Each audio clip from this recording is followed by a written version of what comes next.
Hello, everyone. This is the third video in my mindset series. Today, we're going to talk about how valuing your time not only boosts your mindset, but it gives you a boost toward achieving your goals, toward being successful. Y'all ready? Get your pens and pencil, honey, because I'm coming to you right now. No makeup, no lashes. Child, we're about to get into this topic. Okay. All right. For you all who have just tuned in and have never seen my video, welcome, honey. Welcome, welcome, welcome. On my channel, I talk about the mindset, I talk about books, and I talk about business management. This is video 3 of my mindset series. To catch video 1 and video 2, listen, I am going to put them in one of these corners, and it'll also be at the bottom, okay, in the description. So make sure you look at the description so you can catch up, because it's valuable information, honey. These are things that I wish someone would have told me about many years ago, and I had to learn the hard way, okay? But you don't have to learn the hard way, because guess what? I'm here for you, baby. I'm here for you. I'm here for you.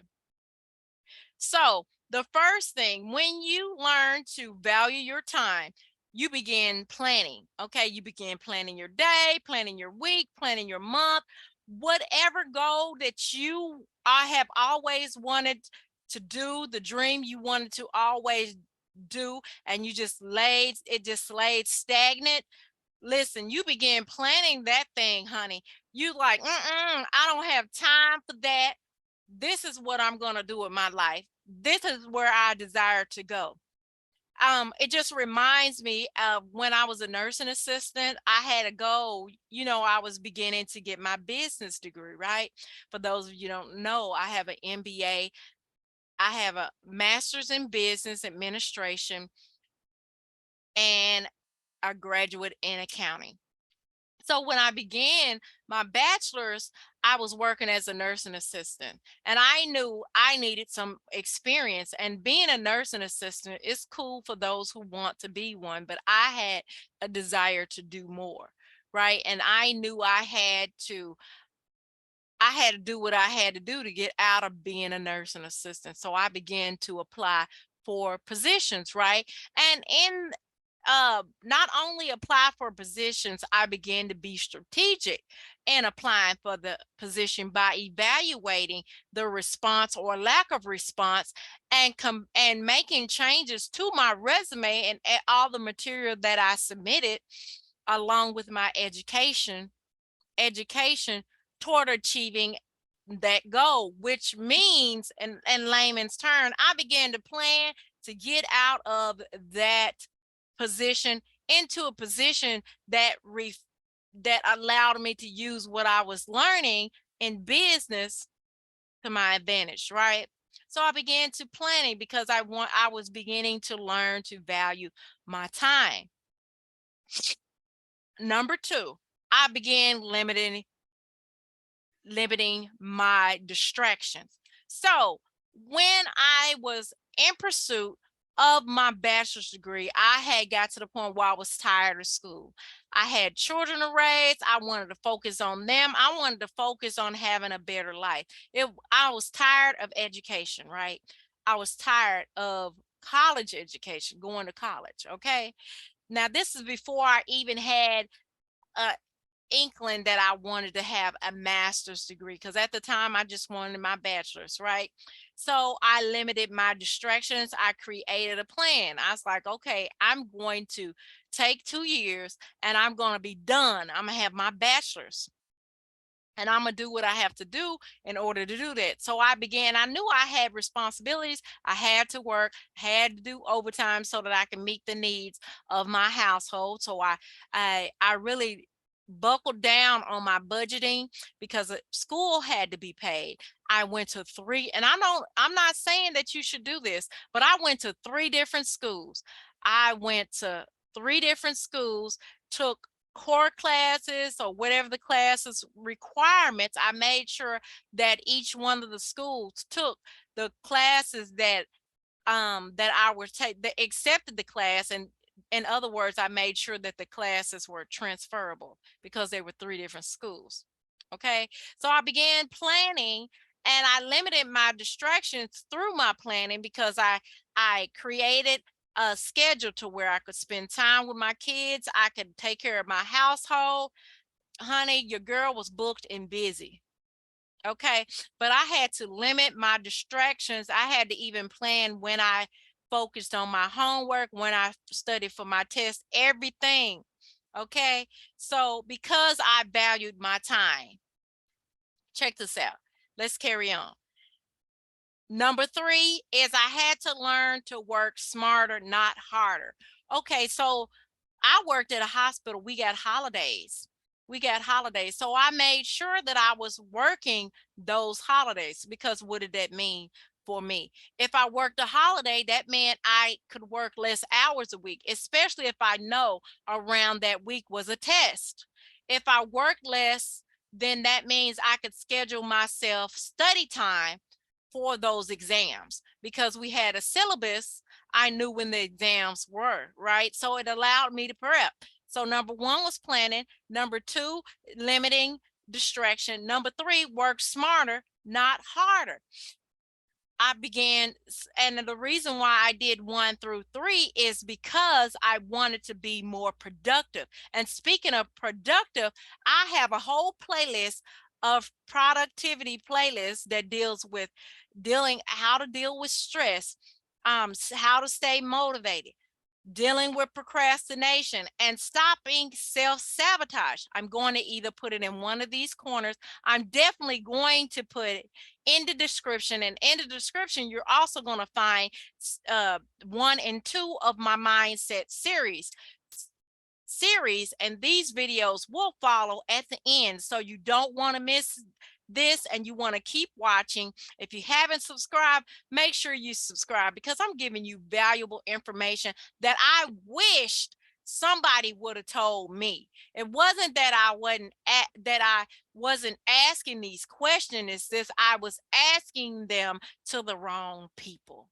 Okay, but anyway, so number 4, part of valuing your time, not on it not only boosts your mindset, but it also gives you a boost when wanting to achieve your goal or be successful.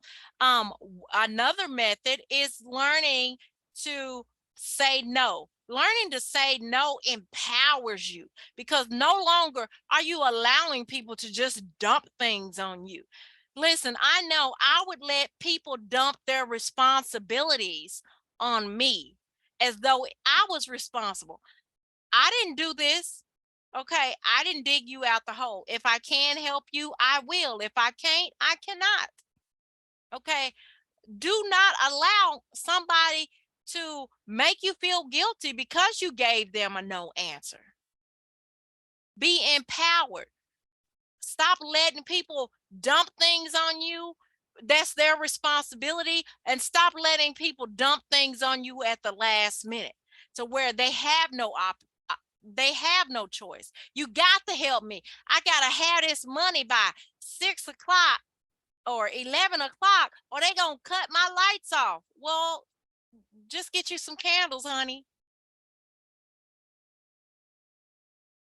I can give you candles. And that might sound harsh, but you have to learn, and you have to teach people how to treat you, because if you don't, they'll keep dumping things, and you will be overwhelmed. You'll be stressed out, because you have not learned how to value yourself. You have the wrong type of mindset, to where you're thinking that you're no good to anybody, that people don't care unless you're doing things for them. You have allowed them to walk all over you. And it's time to get your power back, honey. It's time to learn to use the word no. No, you can't take advantage of me. No, I will not drop my dreams, my hope, my desires for my life to do what you are responsible for. So number one is planning. Number two is limiting distractions. Number three, work harder, not, excuse me. Number three is work smarter, not harder, to be more productive. And number four is learning the power of no. So I have one more thing. And when you learn to value your time, right, but when you learn it, to value your time, and not only boost your mindset, but gives you a boost when achieving goals. When you learn to do this, you learn to create and invest and achieving your goals. Okay, you learn to create things to achieve your goals. You learn to make the investment to create and invest, and what helps you achieve your goals. Now, that could be investing in a coach or a mentor. That could be, I gave you the example, is I had the desire to stop being a nursing assistant. So I invested in my education. I invested in evaluating my resume. I invested in evaluating the responses or lack of responses. And when I submitted an application, what were the responses? Asking the important questions and after the interview to make sure that I was making the best decision, just in case I did get a yes. And guess what? My hard work paid off. I was successful. I not only stopped being a nursing assistant, I became the third person in the hierarchy in a whole department. And so I got the opportunity to train managers, to train supervisor, to train employees, to train people outside of my department who were managers, supervisors, employees, to do more, to be more, to change their mindset. And that, my dear, this is the third in my series. But listen, I have 2 more videos in this mindset series. So if you have not subscribed, you really want to subscribe right now and click the notification bell so you don't miss the other 2. And don't forget to check out the videos that follows this with my videos with mindset 1, mindset 2, and my productivity playlist that's going to follow this video and also be in the description. Whatever do you do, learn to value your time.